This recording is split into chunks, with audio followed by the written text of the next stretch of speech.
Hello everyone! In today's video I'm going to keep on talking about useful vocabulary from the Emily in Paris series. We'll focus on some good expressions, phrasal verbs and maybe some idioms which will definitely help you to enrich the vocabulary.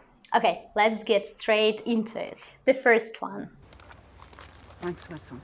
It's €5.60, but rounded up to 6. Really? Mm-hmm. It's €5.60, but round it up to 6. Round it up to 6.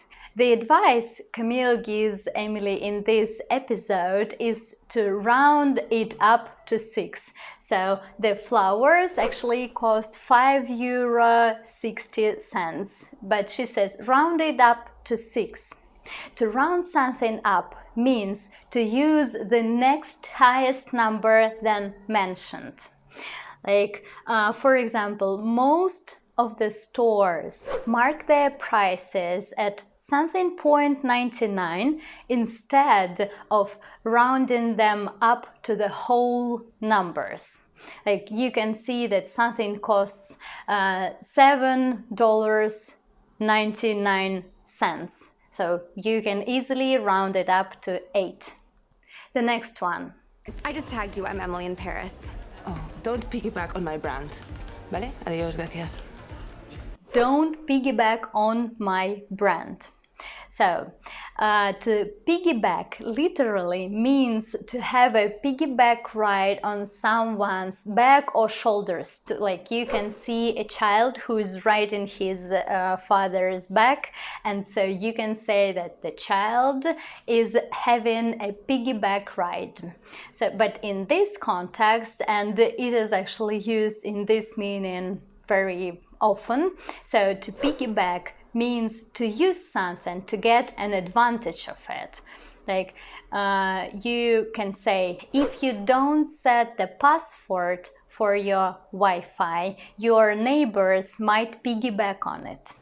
Can we meet later or tomorrow? Lunch. Lucien will set it up. Lucien will set it up. Lucien will set it up.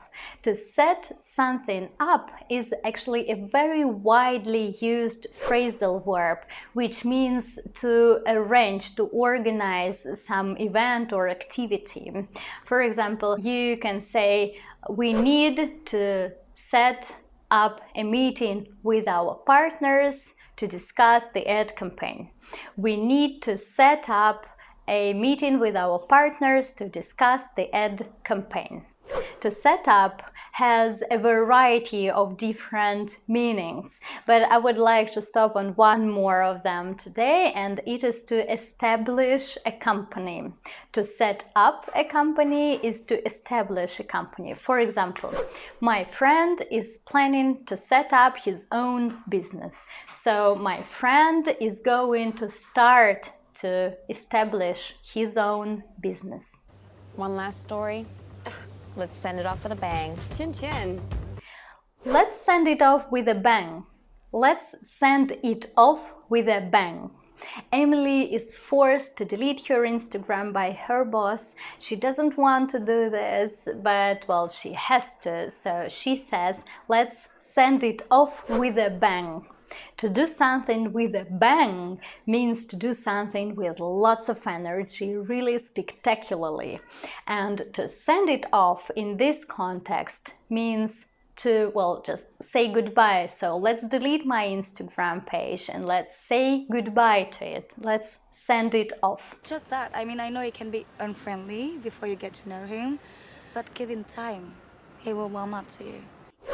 I know he can be unfriendly before you get to know him, but give him time, he will warm up to you.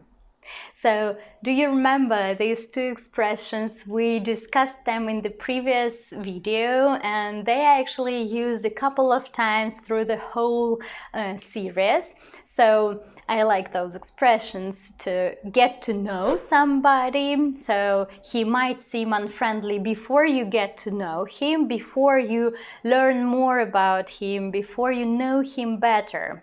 And the second one is to warm up to to somebody, he will warm up to you, so he will begin to like you. He will like you someday, so he just needs some time to warm up to you.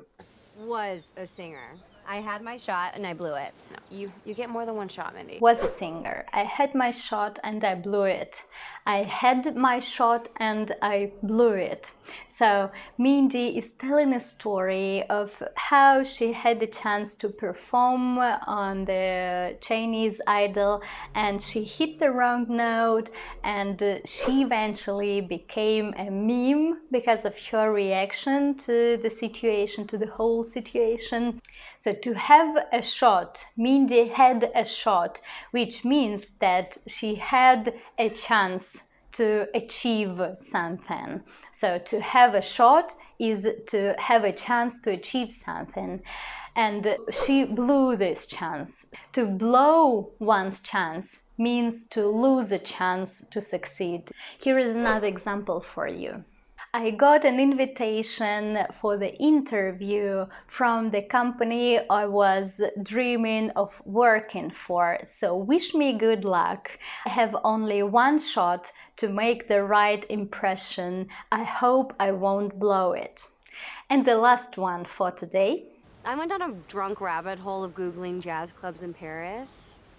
I went down a drunk rabbit hole of Googling jazz clubs in Paris. So Mindy is telling Emily that she was looking for some jazz clubs to perform there. To go down a rabbit hole is used to refer to a situation which is complicated or strange and which is really hard to escape from. So if you are Googling all the jazz clubs in Paris, this might be a very difficult, a complicated situation because there is a huge amount of them in Paris. So this situation can be called complicated, and it's really hard to go through all of them. This is a situation which is hard to escape from. It was really hard for her to escape from this search. For example, they were looking for a new TV for their home, and they eventually went down the rabbit hole exploring the reviews. So can you imagine, there are lots of reviews for such kind of goods. So when they started exploring, studying all these reviews, they obviously went down a rabbit hole.